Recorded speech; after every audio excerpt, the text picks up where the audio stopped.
Hoje eu vim aqui mais uma vez pela graça e misericórdia do nosso Deus, em nome do Senhor Jesus, fazer com vocês mais uma reflexão bíblica que tem como tema o seguinte: vai-te e não pecas mais. Para isso eu gostaria de convidar você que está me ouvindo, se você estiver aí na sua casa, onde quer que você esteja, se você tiver uma Bíblia, pega a sua Bíblia, abre ela comigo no livro de João, capítulo 8. Nós vamos analisarmos aqui a palavra de Deus a partir do versículo 1 até o 11. E a palavra do Senhor, ela nos diz assim: Porém, Jesus foi para o Monte das Oliveiras. Esse simples versículo, ele nos traz aqui uma informação muito interessante a respeito do Senhor Jesus. Não só essa passagem, como algumas outras passagens bíblicas, nos mostram que o Senhor Jesus ele tinha o costume de passar a noite no Monte das Oliveiras.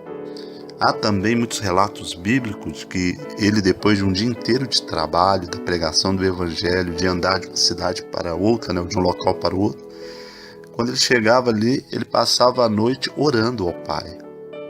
Às vezes nós temos o nosso dia de trabalho, trabalhamos muito, chegamos cansados, e às vezes não temos tempo, não tiramos um tempo para Deus.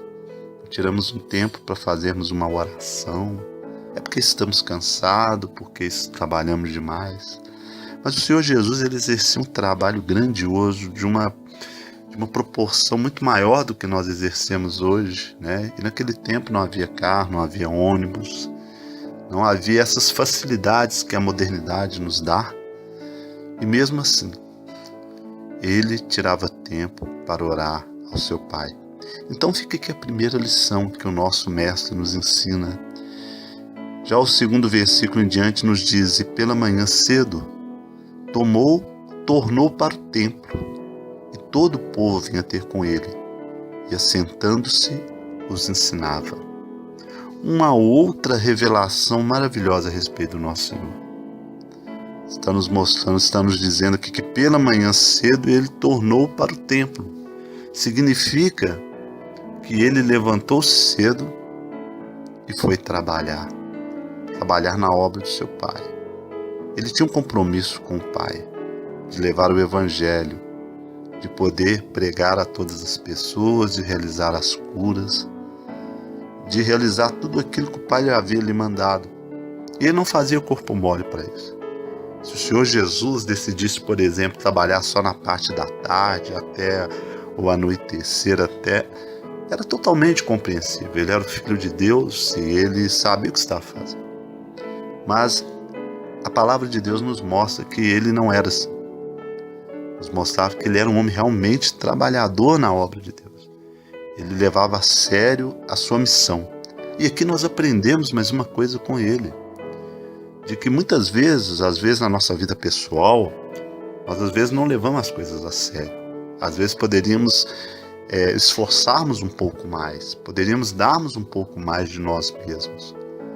Mas às vezes deixamos nos dominar pelo desânimo, ou pela indisposição, ou por alguma outra coisa. Principalmente quando se diz respeito à obra de Deus. Eu me lembro de que quando, há muitos anos atrás, eu não conhecia o Senhor e participava das obras do mundo, eu não media esforços, Por exemplo, para ir num carnaval, para fazer uma coisa errada assim. Não tinha tempo ruim, podia estar chovendo, fazendo sol, a gente podia estar desconfortável ou não. E hoje, eu vejo que para a obra de Deus, eu tenho que, para dizer que não estou fazendo nada, que sou um servo inútil, eu tenho que oferecer o mesmo nível. Para falar que não estou fazendo nada, tem que ser no mínimo igual a oferecer as coisas do mundo. Então aqui está nos mostrando mais uma vez, o Senhor Jesus, ele levantou cedo e foi para o templo. E aqui nos fala a respeito do povo, que todo o povo foi ter com ele. E assentando os ensinava. Que coisa mais grandiosa, irmãos. Olha só, o Senhor Jesus, ele tinha a capacidade de ensinar através de uma simplicidade muito grande. Ele não se preocupava em falar palavras eloquentes, palavras que pudessem assim fazer com que as pessoas falassem: "Oh, que grandes palavras", né? Ele não pregava como os fariseus, ele tinha autoridade no falar, mas ao mesmo tempo uma mansidão e uma tranquilidade muito grande, porque ele próprio disse que ele era manso e humilde de coração.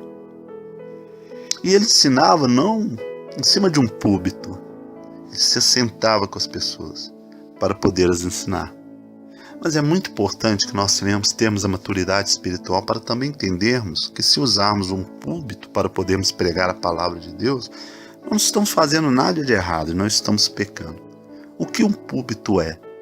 Para mim, um púlpito é apenas um suporte para a Bíblia. E é uma coisa muito útil. Você coloca a Bíblia lá em cima, abre para poder ler. Quando você está dando estudo, você coloca um caderno de estudo do lado, a lição. Então, assim, é uma coisa super útil, né? A grande diferença do Senhor Jesus como nós é que o Senhor Jesus, ele sempre ensinava como mestre, porque ele é o mestre. Vós me chamais de mestre, Senhor, e fazei o bem, porque eu sou. Mas nós ensinamos como servos. Essa é a grande diferença. Ele é a fonte de toda a sabedoria do ensinamento que veio do Pai. Nós aprendemos com ele através da sua palavra. Então é muito importante que nós venhamos, cada um de nós entendemos qual que é o nosso lugar, mas também ao mesmo tempo olharmos para ele, que é o maravilhoso e o mais perfeito exemplo que um ser humano pode ter para poder seguir. Muitas vezes nós nos espelhamos em tantas coisas, tantos enganos que o mundo nos apresenta, principalmente as crianças, né? Às vezes as crianças são estimuladas, né, a admirar um super-herói que nem existe. Os heróis dos filmes, os violentos, os briguentos, né? Não, mas se existe um exemplo a ser seguido, se existe um exemplo verdadeiro que vale a pena, esse exemplo chama Jesus de Nazaré. Ele deve ser o nosso modelo, mas infelizmente essa consciência a maioria das pessoas não tem. Mas é importante que nós venhamos despertar isso, né? E sempre estar falando para os nossos filhos, para os nossos netos, quanto Jesus é maravilhoso. Contar para eles os feitos do Senhor, sentar com eles e contar para eles: olha, você sabia que Deus mandou o seu Filho aqui no mundo e o nome dele é Jesus, e que ele fez isso, e assim ensinando a criança no caminho que deve andar, para que quando for velho não se desviar dele.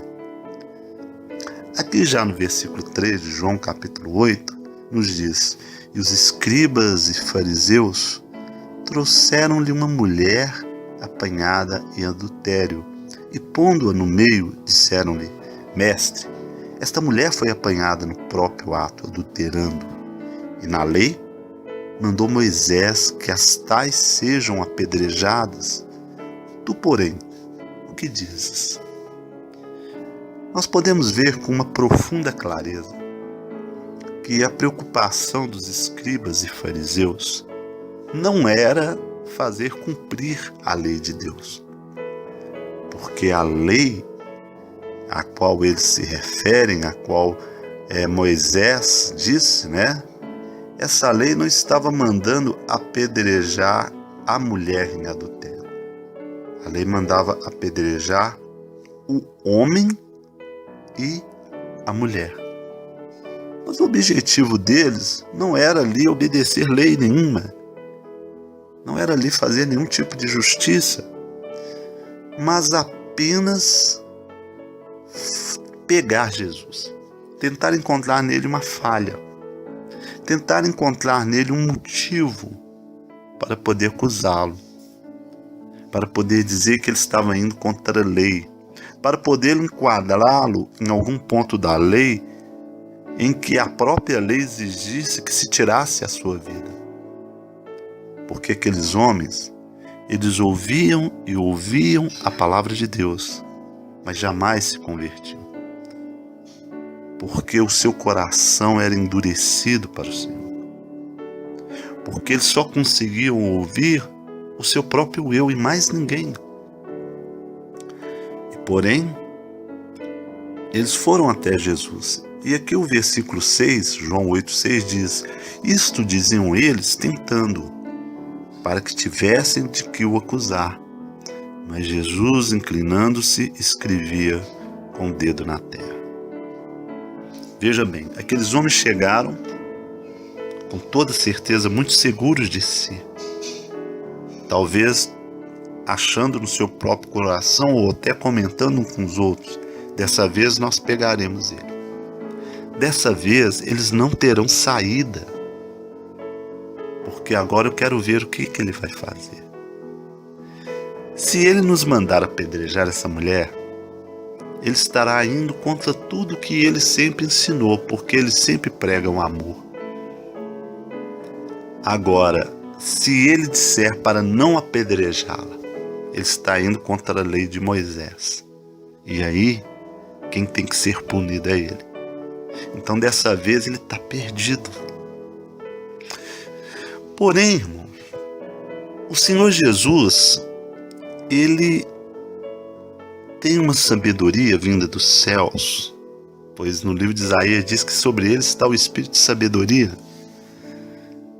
que realmente desarma qualquer obra do mal que possa se levantar contra ele.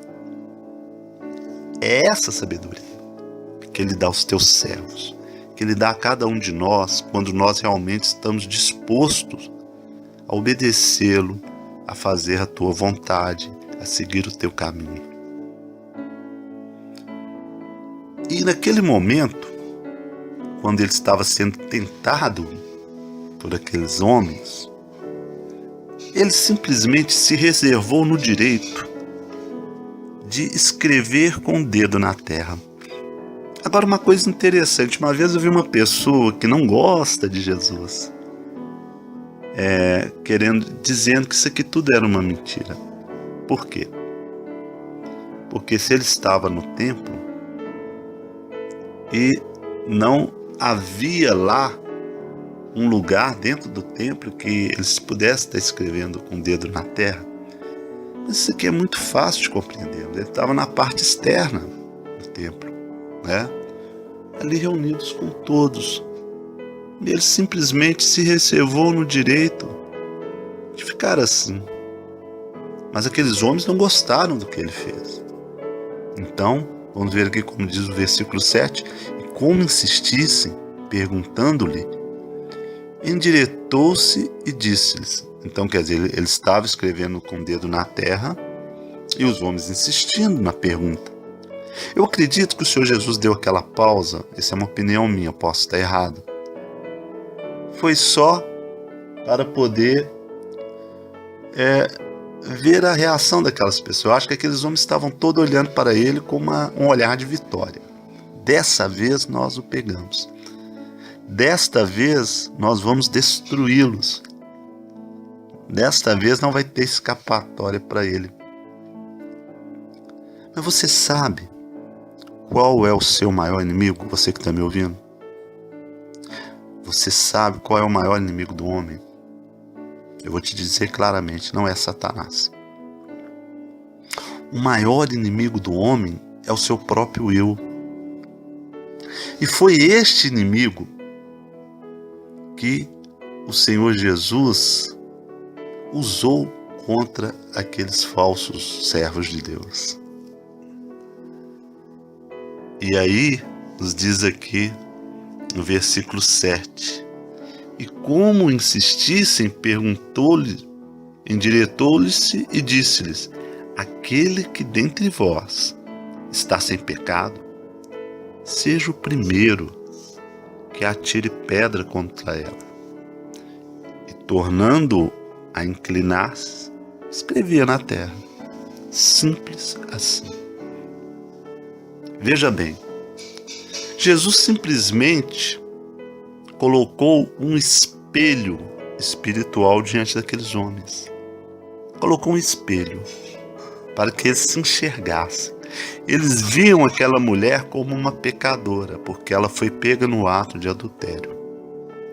Mas quando o Senhor Jesus mandou com que eles olhassem para si mesmos, eles também se viram pecadores como aquela mulher era.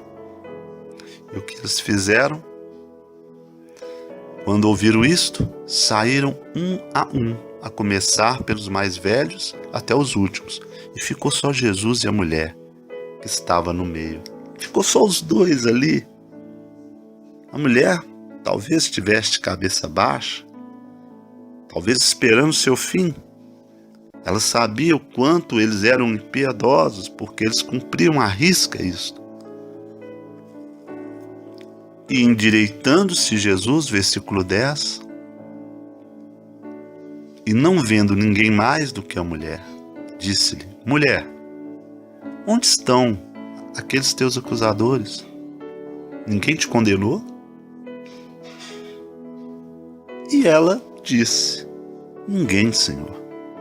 E disse-lhe Jesus: nem eu também te condeno. Vai-te e não peques mais. Para finalizar essa reflexão, meus irmãos, eu quero dizer para vocês uma coisa. O Senhor Jesus ensina uma grande lição aqui que a maioria das pessoas, infelizmente, não está disposta a aprender. O que Ele está dizendo, e o que Ele disse para aquela mulher, e Ele está dizendo para cada um de nós, para mim, para você que está me ouvindo, é que é o seguinte. Primeiro, que nós somos tão pecadores quanto qualquer outro que aparece com pecado explícito.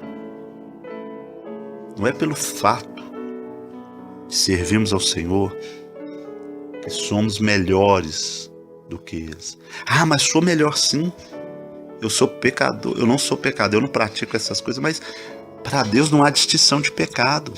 A palavra de Deus, ela nos ensina que os mentirosos serão lançados no lago de fogo como os assassinos. Então, para Deus, pecado é pecado.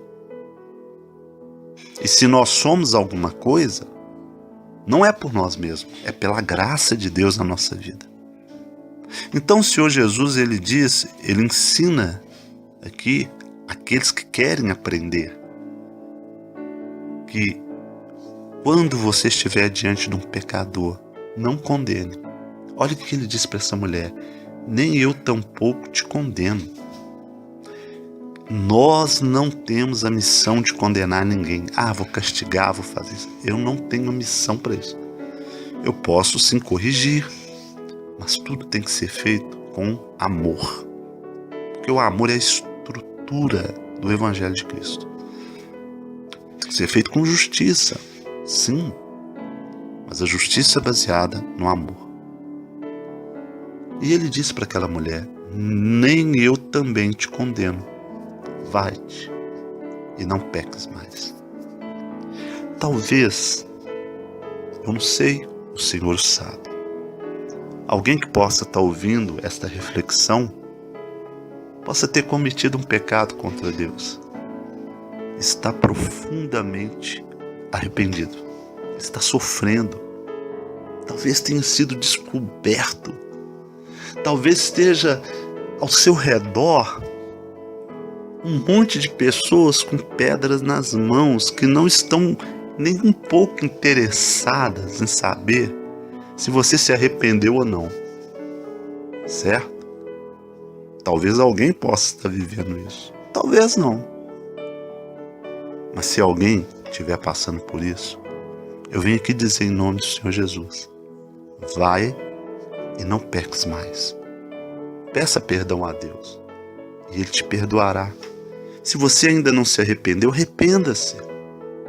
Porque este é o objetivo do Evangelho. O Senhor Jesus veio resgatar o perdido. Há pessoas que não estão nem aí, nem um pouco preocupadas com o sentimento do outro. Até se preocupam em pregar a palavra, mas do seu jeito. Mas através de conhecimentos, medir conhecimentos. É importante ter o conhecimento. É importante pregar a verdade, mas também é importante amar. Também é importante perceber a dor do outro. E quando olhar para um pecador que estiver diante de ti, por favor, não faça como mais aquele fariseu que disse: ó Pai, graças eu te dou, que eu não sou como os demais homens. Jejuo 2 vezes por semana e dou dízimo de tudo quanto ganho. E não sou como este publicano. Não faças isso, por favor. Porque o publicano, ele orou assim: ó Deus, sem sequer olhar para o céu, tem misericórdia de mim, pecador. E Jesus disse que ele voltou para casa mais justificado do que o outro. Então a nossa mensagem para podermos destruir as obras do diabo é: vai e não peques mais. Pense sobre isso, porque assim nós estaremos verdadeiramente seguindo o Evangelho do Senhor Jesus. Que a paz seja convosco. Em nome do Senhor Jesus, Yeshua Mashiach. Amém.